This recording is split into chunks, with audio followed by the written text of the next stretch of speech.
গাজায় গণহত্যা ও ইসরায়েলি আগ্রাসন বন্ধে বিশ্বকে ফিলিস্তিনের পক্ষে দাঁড়ানোর আহ্বান জানিয়েছেন হেফাজতে ইসলাম সহ বিভিন্ন রাজনৈতিক দল। একই সাথে ভারতে মুসলিমদের উপর নির্যাতন, মহারাষ্ট্রের নাগপুরে আওরঙ্গজেবের কবর ভেঙে ফেলার উদ্যোগের প্রতিবাদ জানান তারা। বিস্তারিত সিরাত আল মুস্তাকিমের রিপোর্টে। জুম্মার নামাজ শেষে জাতীয় মসজিদ বাইতুল মোকাররমের উত্তর গেটে অবরুদ্ধ গাজা উপত্যকায় ইসরায়েলি হামলা ও ভারতে মুসলিমদের উপরে আগ্রাসনের প্রতিবাদে হেফাজতে ইসলাম বাংলাদেশ সহ কয়েকটি ইসলামী দলের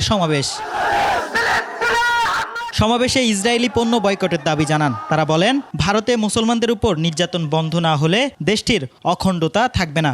রক্তের বিচার না হওয়া পর্যন্ত বাংলাদেশের রাজনীতিতে আওয়ামী লীগ এবং হাসিনার নাম নিশানা এদেশের মানুষ বরদাস্ত করবে না। হত্যাকাণ্ড এবং রক্ত প্রবাহ বন্ধ করতে না পারেন, এই যুদ্ধের দাবানল সারা পৃথিবীতে ছড়িয়ে পড়তে পারে। এর জন্য সম্পূর্ণ দায় জাতিসংঘকে বহন করতে হবে। ওয়ালটন আবারও মিলিয়নিয়ার অফারে ওয়ালটন ফ্রিজ কিনে আপনিও হয়ে যেতে পারেন মিলিয়নিয়ার। তারা বলেন, ইসরায়েলের নেতানিয়াহু, ভারতের প্রধানমন্ত্রী মোদি আর বাংলাদেশের ক্ষমতাচ্যুত প্রধানমন্ত্রী শেখ হাসিনা একই সুতোয় বাঁধা।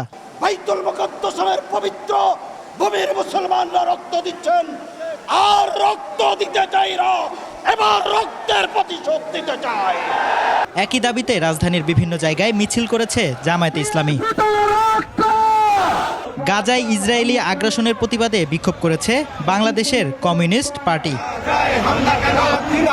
সিরাত আল মুস্তাকিম, 21 টেলিভিশন, ঢাকা।